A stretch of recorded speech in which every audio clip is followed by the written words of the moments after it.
We gain experience from understanding the past. Who won that battle? Who lost? Why was that building put there? Who did it and why? The Nanaimo Community Archives tells those stories and so much more.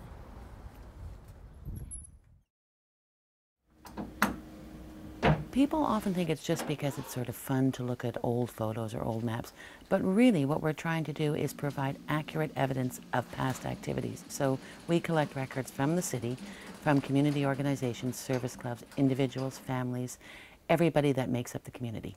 We probably have 2,000 maps, probably 20,000 photographs, building plans, which are really useful not just for homeowners, but let's say you're an architect and someone has hired you to refurbish the building. You want to have some, you need some reference. We also have Shaw's early video collection, and I think there's about 400 of those. And what's important about those, and we just spoke about this at a meeting, for a long time everything was recorded on paper. That's not the case anymore. The Shaw videos, that is today's paper. We have been working on converting quite a few of our sound and audio things to electronic form. There's a great,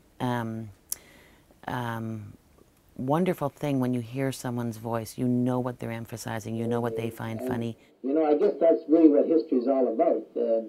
It gives us a chance to recognize the people that made our country and our province and our city. And, of course, from history we learn lessons for the future as well. Absolutely everything has a past. Every person, every object, every word, every building.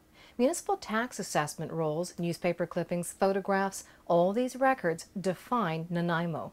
Our records date from 1852, so we have the original Hudson's Bay Company diary. It's a beautiful thing, and you get a sense of really exactly how small it was, of course, but the day-to-day operations of trying to establish a town.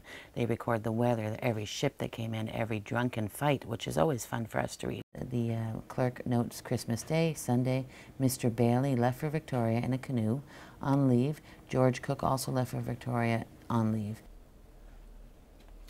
Federal funding to the Canadian Council on Archives has been slashed, which will have an effect on how much can be preserved and documented locally. Technology has changed so rapidly, and that curve seems to be changing faster and faster and faster, that for us to keep up with capital equipment is almost impossible. It's the federal government saying we should just digitize everything. Well, we have been trying to do that, but there is no digitization elf that comes in here at midnight. You'd still need funding to actually do that when you have 20,000 photos. And the misunderstanding or the not knowing enough about, you can't just slap a photo on the internet. There has to be some kind of a keyword search capability and somebody to actually post it up there. The 19th century paper doesn't do this because it was much higher quality. And you get into the late 19th century actually, and you get this cheap newsprint, and it just is acid. What bothers me more is the funding for the provincial advisors is gone. So let's say I had a tintype or some old photograph I didn't know how to preserve. That ability to access those people and say, what do I do with this, is gone. The educational or professional development courses are gone. Those are the kinds of things that really on a day-to-day operational level I'm going to really miss. The Nanaimo Archives are accessed by thousands of people locally, architects, engineers, students, and online by people from other countries seeking a glimpse of the past and what shaped our city. For The Daily, I'm Annette Lucas.